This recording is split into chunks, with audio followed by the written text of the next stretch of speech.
Carson has no limitations. He's been working with the guys all off season, and really looking forward to these next 10 practices with him. Will you hold him back at all, or will we... No. I'm not going to hold him back. How important is it that he comes in ready to go right here without any limitations, unlike last year? I mean, is it important? Yes. Is it training camp? No. Is it the regular season? No. So we're still building as a football team. We're still, we got new players. We've gone out and got a bunch of free agents that we're trying to get everybody on the same page. We got some rookies. So Carson, we just got to get everybody.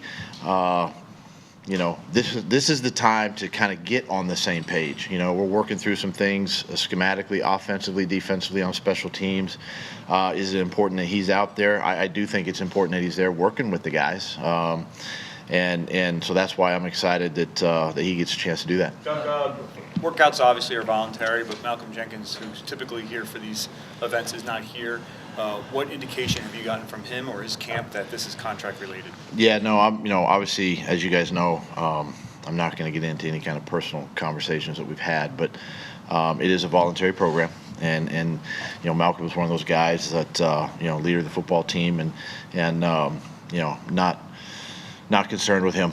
And we're going to keep our focus on the guys that are here and get better today. When you don't have a veteran like Malcolm here, though, what are the conversations like to see how he's doing physically, keeping up with his training? What are those conversations like? Those are all things that obviously private conversations with our players and with our strength conditioning staff. But these guys are pros. They understand their bodies. They understand that when they are here, that they're ready to play and ready to go. And again, he's a guy that I don't have any concerns or worries about. Doug, Carson told us in mid-April that the bone hadn't fully healed. Is this a sign that the bone is now fully healed, or is that something different for what he's able to do now versus? I mean, there's no limitations on him. He's ready to go, and just like any of our players that have gone through an injury, we're going to continue to monitor them but as far as he's concerned, there's no limitations on him. Doug, what's Sidney Jones' status? Is He's full. He's full go. Yeah. And obviously, with Ronald Darby and Jalen Mills and everything like that. I mean, is this kind of like a big sprint for him? I mean, it's big, but again, he understands his role and what he has to get accomplished this spring, and it'll be a great opportunity for him, to take a step forward in his development, and that's what he'll do. So what about Rodney McLeod and the whole safety situation? I mean, if he's not available, maybe short a little bit. Well, I mean, listen, this is OTAs. This is not week one, so I'm not concerned about that right now. Rodney's my concern with Rodney is getting him healthy and getting him ready and getting him back out there. So it's a great opportunity for the rest of the guys that are here and working and just seeing what we have depth-wise on the roster. How does Zach Brown fit into the linebacker group? Fits nice.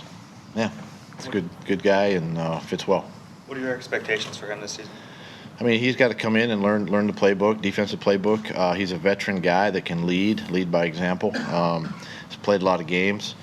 It'll be for us as coaches just to get him in the mix and see how well he can handle the information and how well he does with the defense. So just looking forward to that leadership from him. Chris Long announced his retirement this past week. He said publicly several times that you guys weren't able to guarantee him the same role that he had previously. Why is that? Well, again, those are private conversations, but first of all, Chris helped us win a championship and played tremendous for us for 2 years, and I was excited to work with him and what he has done and helped us do here, and obviously, with this personal decision to step away from the game, it's a great honor for him. Obviously, the next phase of his life, and I wish him the best. Doug, as an offensive coach, obviously, you have a lot of new playmakers. It's early in the process, but have you kind of thought about how you're going to manage personalities, how you're going to get everybody involved? And it's a nice problem to have, but it can be difficult. Yeah, I think those are things we'll work through, with the next few weeks, these off season and the OTAs. this is the time of year we can do that, you know, and really a kind of experiment with the personnel we have on offense.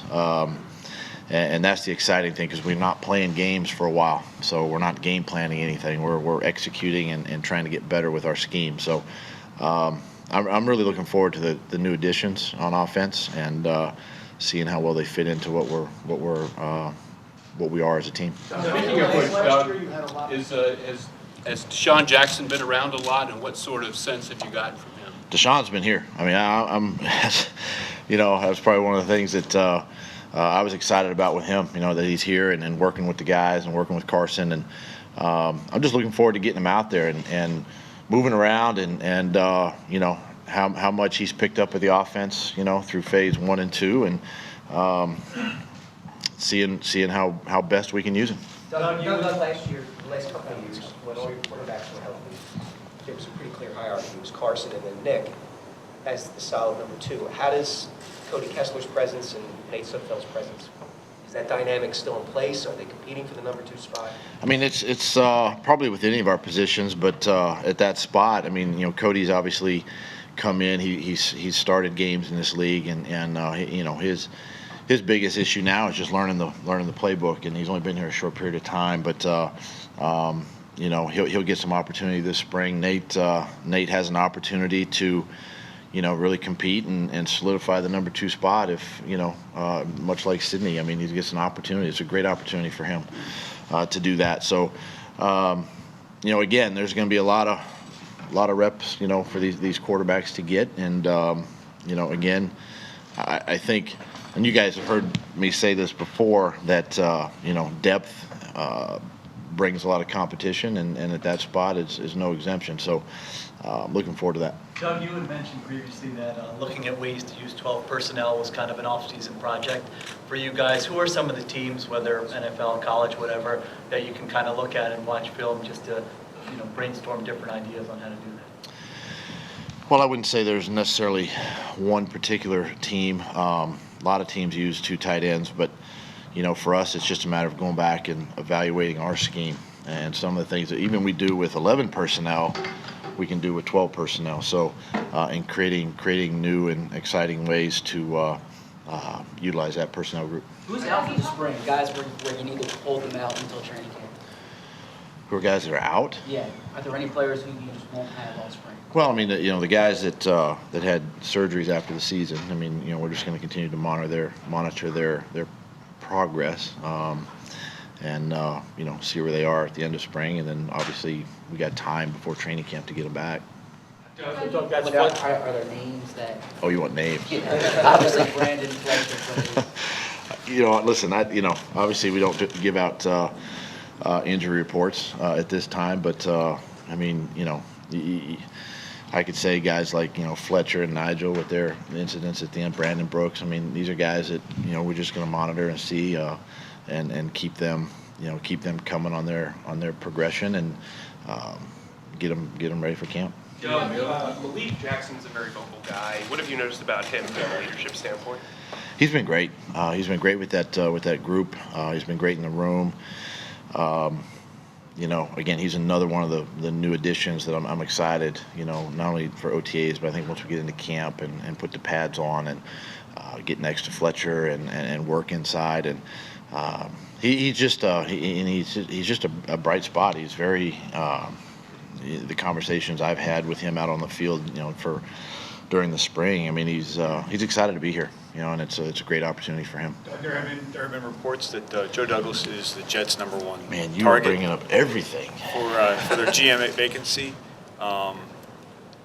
What has your relationship been with him over the last 3 years? What does he bring to this team?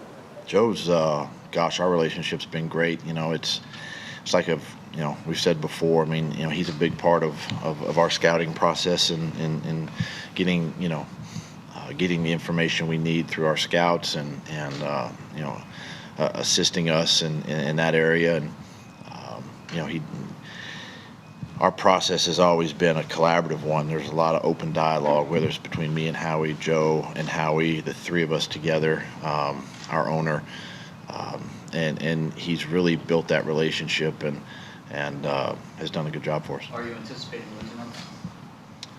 I I mean, at this time, there's nothing, so he's here. How do you feel about where Matt Collins is at in his development, especially after he suffered that injury and had missed last season? Yeah, Mac's another one that, he's continuing to rehab and getting stronger every day. He's another one I don't want to rush or put him out there too soon, and I'm encouraged by his progress right now too. Doug, you talk about this team getting on the same page. I'm curious your message to your players ahead of OTAs.